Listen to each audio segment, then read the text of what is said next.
주님께서 여러분과 함께 또한 사제의 영과 함께 루카가 전한 거룩한 복음입니다. 주님 영광 받으소서.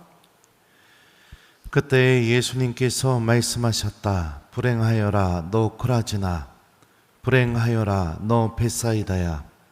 너희에게 일어난 기적들이 디로와 시돈에서 일어났더라면 그들은 벌써 자루옷을 입고 죄를 뒤집어 쓰고 앉아 회개하였을 것이다.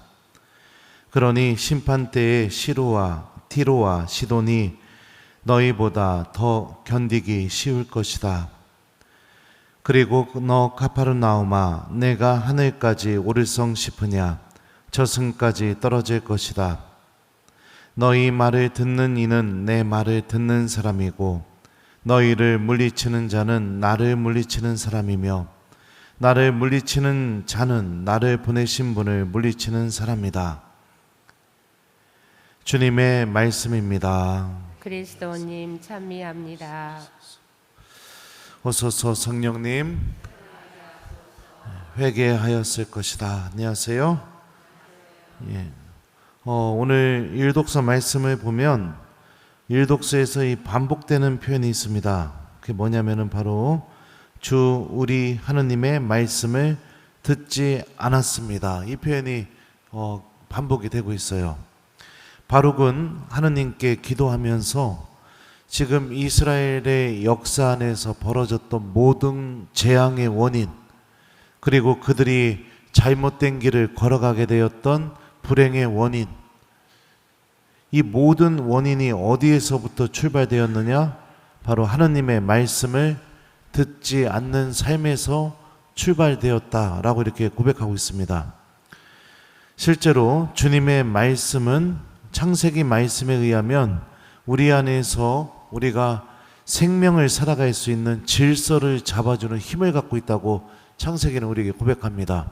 태초에 세상이 창조되기 전에 세상은 꼴을 갖추지 못하고 있었고 비어 있었는데 하나님의 말씀이 들리게 되자 꼴을 갖추지 못했던 세상이, 텅 비어 있었던 세상이 주님의 말씀이 이루어지는 신비를 통해 사람이 살 수 있는 상태로 바뀌게 됩니다. 빛이 생겨라, 이 말씀과 함께 시작이 되었죠. 우리들의 삶도 마찬가지입니다. 주님의 말씀을 듣지 않고 살아가게 된다면 내 삶에 꼴이 잡혀 있지 않게 됩니다. 그리고 내 마음이 텅 비어 있게 됩니다. 그 텅 비어 있는 마음 안에 무엇인가 채우고 싶어서 자꾸만 세상적인 것들을 갖다가 채우게 되죠. 채우고 또 채우지만 결국에는 또 비어 있는 내 마음을 발견하게 되죠. 꼴이 갖춰져 있지 않기 때문에, 다시 말하면 질서가 잡혀 있지 않기 때문에 삶이 어떤 방향으로 흐르는지 전혀 이해하지 못하고 그냥 무질서하게 욕심만 채우면서 살아가게 되는 그런 일들이 벌어지게 됩니다. 결국에 죄로 걸어가 나가게 되죠. 일독서 마지막에 보면 하느님의 말씀을 듣지 않는 삶이 결국 어떤 열매를 가져오는지 이렇게 말하고 있습니다. 우리는 다른 신들을 섬기고 주 우리 하느님의 눈에 거슬리는 악한 짓을 저질렀으며 저마다 제 악한 마음에서 나오는 대로 나오는 생각대로 살아왔습니다. 오늘날도 마찬가지죠. 다른 것들을 섬깁니다. 물질, 돈, 이런 것들을 섬기고 살아가죠. 그러니 하느님께 다가가는 시간들, 주님과 함께하는 모든 것들이 무의미하게 느껴집니다. 하느님 눈에 거슬리는 악한 짓들을 저지르면서도 내 영혼이 용서받아야 되고 뉘우쳐야 되고 주님의 은총으로 다시 돌아가야 된다는 거 인식하지 않습니다. 고해성사가 완전히 사라져버리는 삶이죠. 저마다 제 악한 마음에서 나오는 생각대로 살아왔습니다. 계속해서 악만 빚어내고 내 말과 행동이 사람을 살리고 이웃에게 생기를 불어넣는 하느님 사랑의 도구가 아니라 계속해서 악을 빚어내는 도구로 변화되게 됩니다. 이 모든 것이 하느님의 말씀을 듣지 않는 삶에서 시작됩니다. 하지만 주님의 말씀을 듣기 시작하게 되면 우리 안에서 놀라운 일이 벌어지게 되죠. 그게 뭘까요? 내가 악으로 걸어나가는 그 나의 의지와 발걸음이 멈추게 됩니다. 왜냐하면 하느님 말씀이 계속 나를 불편하게 만들기 때문입니다. 하느님 말씀이 계속 그것을 하지 못하게 내 생각과 마음 안에서 나를 붙잡아 주기 때문입니다. 성경은 이런 삶으로 넘어가는 삶, 이 삶을 뭐라고 부르냐? 회개하는 삶이라고 부릅니다. 주님 말씀과 함께 생각하고 주님 말씀 안에 머물고 주님 말씀이 인도하는 길로 걸어나가는 삶, 그 삶이 회개하는 삶이죠. 그리고 이 삶의 끝은 하나님께서 주시는 은총과 생명을 얻게 된다고 성경은 가르칩니다. 오늘 복음 마지막 부분에 보면 예수님께서 이런 말씀을 하세요. 너희 말을 듣는 이는 내 말을 듣는 사람이고 너희를 물리치는 자는 나를 물리치는 사람이며 나를 물리치는 자는 나를 보내신 분을 물리치는 사람이다. 이 말을 곰곰이 한번 들여다봅시다. 너희 말을 듣는 이는 내 말을 듣는 사람이고, 그러면은 여기서 어떤 것을 이야기하는 사람일까요? 여기서 너희는요, 바로 하나님의 말씀을 전하는 이들을 가리키는 거죠. 주님 말씀 안에 머물면서 그 말씀을 이웃들에게 전하는 이들 안에 일어나는 하나님의 신비와 은총이 무엇이냐? 너희 말을 듣는 이는 내 말을 듣는 사람이고, 다시 말하면 주님의 말씀 안에 머물고 말씀을 전하는 이들 안에 누가 살아계신다는 것을 알 수 있어요? 예수님이 살아계시고 예수님이 그들을 통해서 말씀하시고 계시다는 것을 알 수 있죠. 거기서 멈추느냐? 그게 아니에요. 너희를 물리치는 자는 나를 물리치는 사람이며 나를 물리치는 자는 나를 보내신 분을 물리치는 사람이다. 다시 말하면 예수님이 내 안에 머무시게 되면 어떤 일이 벌어지게 되느냐? 성부 하느님께서도 우리 안에 머무신다는 것을 이 말씀이 알려줍니다. 이게 무엇을 통해서 이루어지게 되느냐? 주님의 말씀을 듣고 실천하고 전하는 삶을 통해서 이루어지게 된다는 거예요. 신학적인 용어로 상호 내재적인 관계가 맺어지게 되는 겁니다. 예수님이 내 안에 머물고 내가 예수님 안에 머물게 되는 은총, 마치 예수님께서 성부 하나님 안에 머물고 계시면서 성부 하나님께서도 예수님 안에 머물고 있는 이 상호 내재적인 관계에 나도 참여하게 된다는 것을 의미해요. 자녀들이 누군가에게 두드려 맞고 오면은 여러분들 마음이 어떤가요? 1번 아무 상관없다. 2번 내 애가 맞고 온 거 보는 순간 나도 화가 나고 속상하고 가만히 있지 못하게 된다. 몇 번이에요? 왜 그럴까요? 내가 내 자녀 안에 머물고 있고 자녀가 내 안에 머물고 있기 때문에 그렇습니다. 아주 깊은 상호 내재적인 관계를 맺고 있기 때문에 그 일이 자동으로 일어나게 돼요. 다시 말하면 우리가 주님의 말씀을 듣고 실천하고 전하는 삶을 통해서 예수님과 상호 내재적인 관계를 맺게 되게 되면 여러분들의 자녀가 두드려 맞고 오면 여러분들이 가만히 있을 수 없는 것처럼 여러분들의 삶 안에서 여러분들이 은총에서 떨어져 나가게 되면 예수님께서 가만히 있지 못하게 되는 그런 일이 벌어지게 됩니다. 어떻게 해서든지 반드시 하느님의 구원과 은총으로 되돌리려는 예수님의 손길이 시작된다는 것을 의미하죠.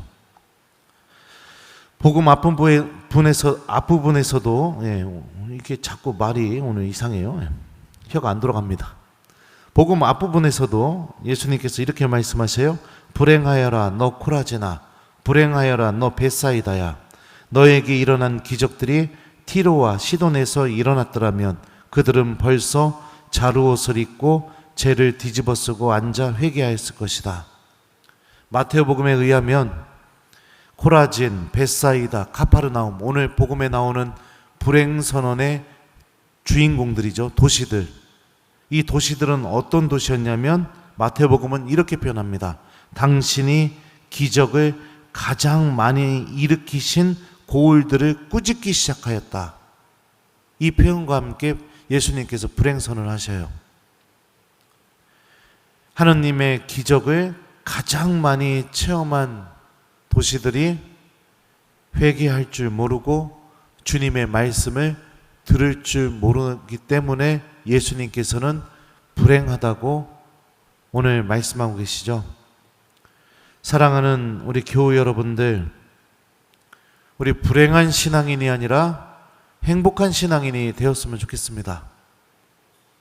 하느님의 은총을 체험하고 미사 때마다 빵과 포도주가 예수님의 몸과 피로 바뀌는 기적을 매일 체험하고 내가 어떤 죄를 저지르던 고해소에서 내 영혼이 다시 완전히 깨끗해지게 되는 이 하느님의 기적과 은총을 체험하고 있음에도 불구하고 주님의 말씀을 듣지 않고 회개하지 않고 그래서 계속해서 불행으로 걸어나가는 그런 신앙인이 아니라 주님의 말씀을 마음에 담고 주님의 말씀 안에서 하느님과 깊은 일치를 체험하는 행복한 신앙인이 되는 길로 나아갔으면 좋겠어요.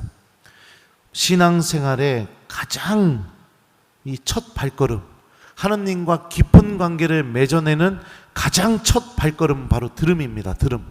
사람과의 관계도 마찬가지입니다. 그 사람의 말을 듣기 시작하게 될 때 그 사람과 진짜 관계가 맺어지기 시작하게 됩니다. 하느님과의 관계도 마찬가지죠. 들음을 잃어버리는 신앙인이 되지 맙시다. 우리가 주님의 말씀을 듣게 될 때 예수님이 우리 안에 머무시게 되고 성부 하느님께서도 우리 안에 머무시게 됩니다.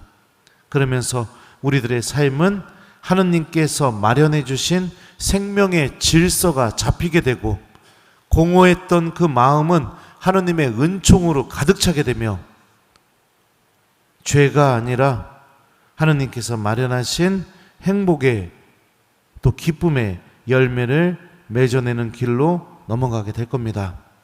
그래서 이번 추석 연휴 동안에 여러분들 가족들과 함께 기쁜 시간 꼭 보내셨으면 좋겠고 그 기쁨 안에 하느님이 없는 기쁨으로 우리 가족들이 행복해하는 것이 아니라 하느님의 말씀을 가족들에게도 좀 들려주면서 예수님이 말씀하시잖아요. 너희 말을 듣는 이는 내 말을 듣는 사람이다.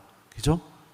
주님께서 여러분들을 통해 여러분들의 가족들에게도 당신의 말씀을 들려줄 수 있도록 그래서 혹시라도 믿음을 잃어버렸던 가족들 중에 누군가가 다시 회개하고 주님께서 잡아주시는 그 생명의 질서를 마음으로 받아들이고 삶의 공허함과 또 외로움이 사라지고 하나님의 은총 안에 머물 수 있는 그런 놀라운 일이 벌어질 수 있도록 회개의 열매가 맺어질 수 있도록 이번 명절 때 여러분들 말과 행동으로 하나님의 말씀을 잘 전해봤으면 좋겠어요. 행복한 신앙인이 되는 이번 명절이 되었으면 좋겠습니다. 숙제는 여러분들 오늘부터 가족들 오나요? 안 와요? 네. 뭐 아무튼 오늘부터 여러분들 집에 오는 가족들 또 여러분들이 가족들을 만나러 가서 만나는 그 가족들에게 예수님의 말씀을 실천해보기 이거를 숙제로 드립니다. 어떤 말씀이든 가족들에게 말씀 한 구절씩 이렇게 실천해 보세요. 그리고 기회가 되면 그들에게도 주님의 말씀을 꼭 들려주기 요거를 숙제로 드립니다. 너희 말을 듣는 이는 내 말을 듣는 사람이고 너희를 물리치는 자는 나를 물리치는 사람이며 나를 물리치는 자는 나를 보내신 분을 물리치는 사람이다. 아멘.